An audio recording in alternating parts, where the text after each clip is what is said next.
नमस्कार, आप सभी का स्वागत है। जब बात भारतीय सिनेमा के ट्रेजेडी किंग की होती है तो हमारी आंखों के सामने एक ऐसे अभिनेता की तस्वीर उभरती है जिसकी खामोशी भी पर्दे पर चीख चीख कर दर्द बयां करती थी। टूटे हुए ख्वाबों ने ये मेरा दीवानापन है। दिलीप कुमार, वो नाम जिसने पूरी दुनिया को अपने अभिनय का लोहा मनवाया। कौन कमबख्त है जो बर्दाश्त करने के लिए पीता है? मैं तो पीता हूँ कि बस सांस ले सकूं।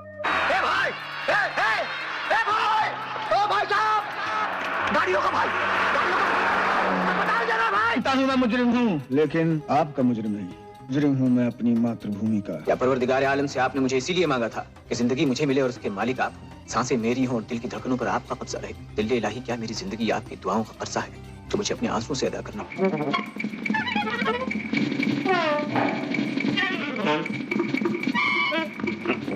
मेरे पैरों में घुंघरू बंधा दे तो फिर मेरी चाल देख। लेकिन कैमरे के सामने बड़े बड़े दिग्गजों के पसीने छुड़ा देने वाले दिलीप साहब क्या कभी खुद माइक के सामने नर्वस हुए थे? जवाब है हाँ। नैन लड़ जाई है तो मनवा माँ कसक होई बेकरी।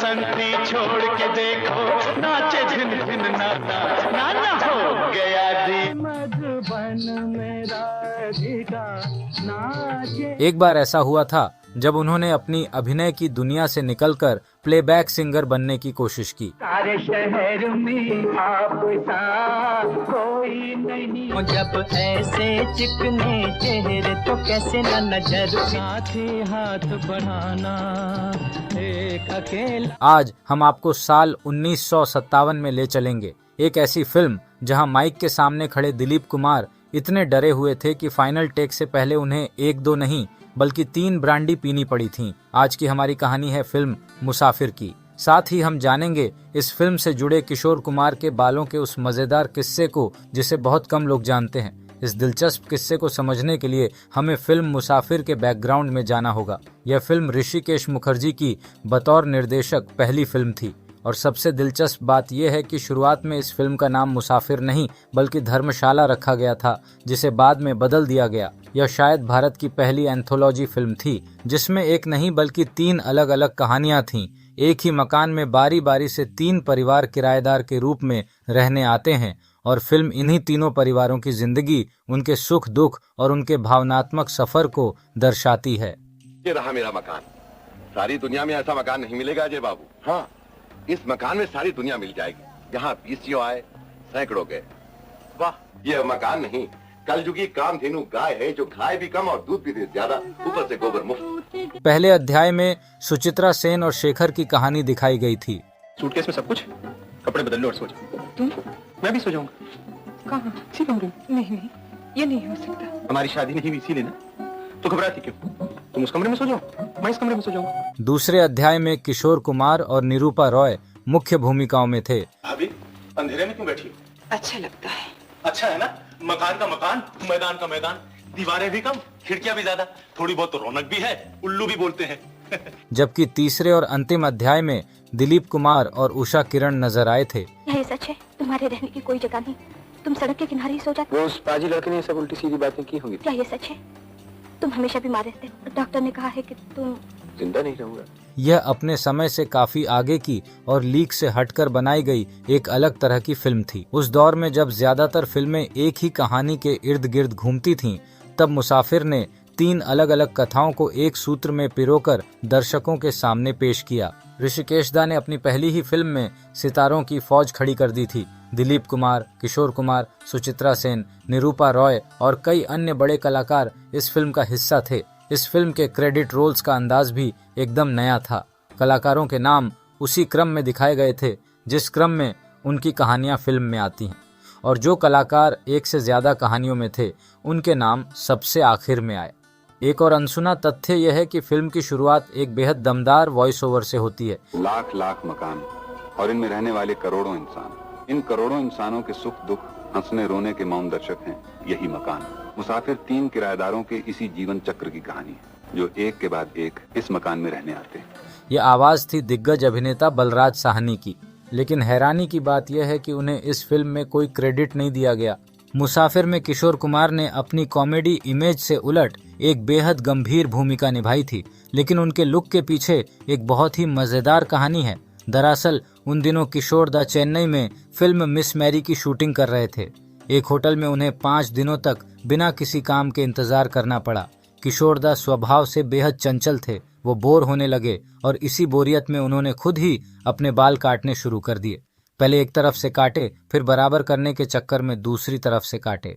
बाल इतने छोटे हो गए कि मिस मैरी के निर्देशक LV प्रसाद को पूरी फिल्म में उन्हें टोपी पहनानी पड़ी। अब चूंकि मुसाफिर की शूटिंग भी साथ साथ चल रही थी, तो ऋषिकेश दा को किशोर दा के इस नए हेयर कट को छिपाने के लिए उन्हें पूरी फिल्म में एक विग पहनानी पड़ी। सलील चौधरी का संगीत और शैलेंद्र के बोल मुसाफिर के गीतों को अमर बनाते हैं।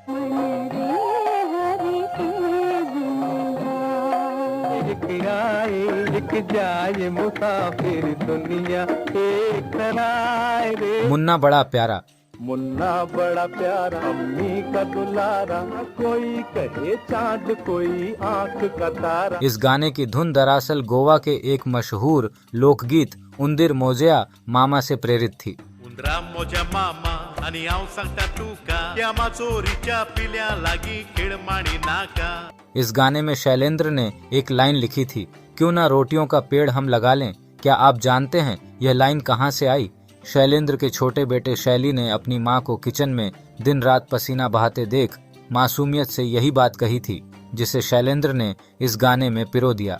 एक दिन वो माँ से बोला, क्यों फूंकती है चूल्हा, क्यों न रोटियों का पेड़ हम लगा लें, आम तोड़े रोटी आम खा ले, आहे कले लोज लोज तू ये झमेला। टेढ़ी टेढ़ी हमसे फिर सारी दुनिया, इस गाने में खुद महान गीतकार शैलेंद्र स्क्रीन पर हारमोनियम बजाते हुए और गाते हुए नजर आए थे। उन्हें इसके लिए कोई क्रेडिट भी नहीं दिया गया था। हर कोई नजर बचा के चला जाए, देखो जाने काहे हमसे कटे सारी दुनिया। इसी गाने में अभिनेता केष्टो मुखर्जी ने भी एक बेहद अनोखा डांस किया है, जिसे देखकर आप अपनी हंसी नहीं रोक पाएंगे।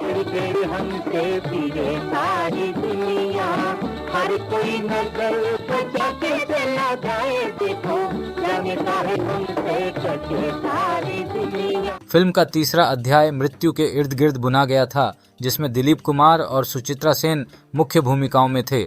इस कहानी में दिलीप साहब एक वायलिन बजाने वाले आशिक के किरदार में नजर आए थे। सलील चौधरी और ऋषिकेश दा ने इस कहानी में एक जादुई प्रयोग किया। उन्होंने तय किया कि फिल्म की दिलकश ठुमरी लागी ना ही छूटे रामा को कोई और नहीं बल्कि स्वयं दिलीप साहब अपने सुरों में पिरोएंगे। दिलीप कुमार कोई प्रशिक्षित गायक नहीं थे। जब यह प्रस्ताव उनके पास पहुंचा तो वो बुरी तरह घबरा गए। उन्होंने कहा, मैं एक अभिनेता हूं और लता मंगेशकर जैसी महान गायिका के साथ तो बिल्कुल नहीं गाऊंगा, लेकिन सलील दा की जिद और ऋषिकेश मुखर्जी के प्यार के आगे उन्हें झुकना पड़ा।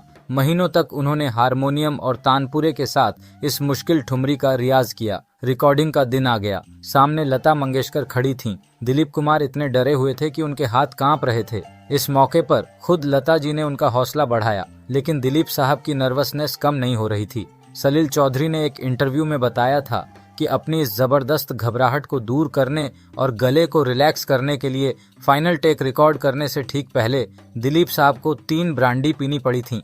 जब रिकॉर्डिंग शुरू हुई तो दिलीप कुमार ने अपने दर्द भरे अंदाज में वो रूहानियत डाल दी जो किसी प्लेबैक सिंगर के बस की बात नहीं थी।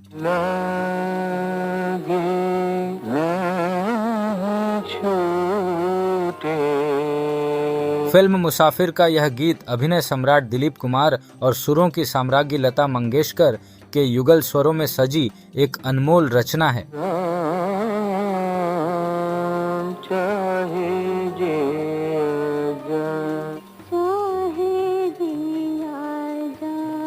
इस गीत की खूबसूरती और इसकी भावनात्मक गहराई को शब्दों में पूरी तरह बयां कर पाना आसान नहीं है।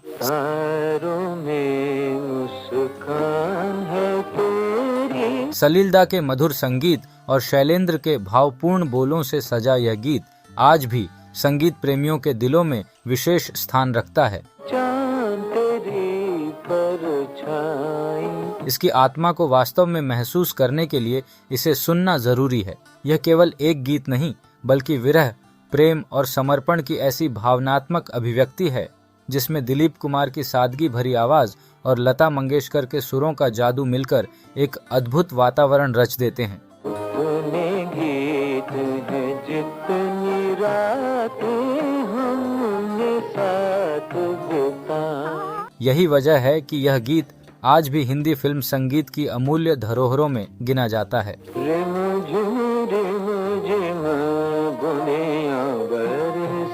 लेकिन इस अनुभव ने दिलीप साहब को अंदर तक थका दिया था। उन्होंने स्टूडियो से बाहर आकर कसम खाई, मैं इसके बाद फिल्मों के लिए फिर कभी नहीं गाऊंगा, और उन्होंने अपनी यह कसम ताउम्र निभाई। मित्रों, ये दिलीप कुमार ही थे जिन्होंने ऋषिकेश मुखर्जी को निर्देशक बनने की हिम्मत दी थी। लेकिन जब मुसाफिर रिलीज हुई तो बॉक्स ऑफिस पर बुरी तरह फ्लॉप हो गई। ऋषिकेश दा बहुत निराश थे। ऐसे वक्त में दिलीप कुमार ने एक सच्चे दोस्त की तरह ऋषिकेश दा का हाथ थामा। उन्होंने ऋषिकेश दा से कहा, तुम दूसरी फिल्म शुरू करो, मैं उसमें फ्री में काम करूंगा। लेकिन ऋषिकेश मुखर्जी भी उसूलों के पक्के थे। उन्होंने यह कहते हुए साफ मना कर दिया कि वे अपनी दोस्ती का फायदा कभी नहीं उठाएंगे। इसी उसूल और हुनर के दम पर आगे चलकर ऋषिकेश मुखर्जी ने लगभग 42 फिल्मों का निर्देशन किया। उनकी अधिकांश फिल्में व्यावसायिक मसाला सिनेमा और शुद्ध कला फिल्मों के बीच का संतुलित रास्ता अपनाती थीं। यही वजह थी कि उनकी फिल्मों में मनोरंजन के साथ साथ संवेदनशीलता, यथार्थ और मानवीय भावनाओं का सुंदर मेल देखने को मिलता था। दर्शकों ने उनकी इस शैली को दिल से अपनाया और आनंद, अभिमान, नमक हराम, गोलमाल, चुपके चुपके और खूबसूरत जैसी उनकी अनेक फिल्में आज भी भारतीय सिनेमा की अमूल्य धरोहर मानी जाती हैं। तो ये थी मुसाफिर दिलीप कुमार की पहली और आखिरी गायकी और 3 ब्रांडी की वो अनसुनी कहानी। आपको ये रिसर्च कैसी लगी? क्या आप ऐसे ही किसी और क्लासिक फिल्म के किस्से जानना चाहते हैं? मुझे कमेंट्स में जरूर बताइए। वीडियो पसंद आया हो तो लाइक करें और अपने इस चैनल को सब्सक्राइब करना न भूलें। मिलते हैं अगले वीडियो में एक नई सिनेमाई दास्तान के साथ। धन्यवाद। जय हिंद।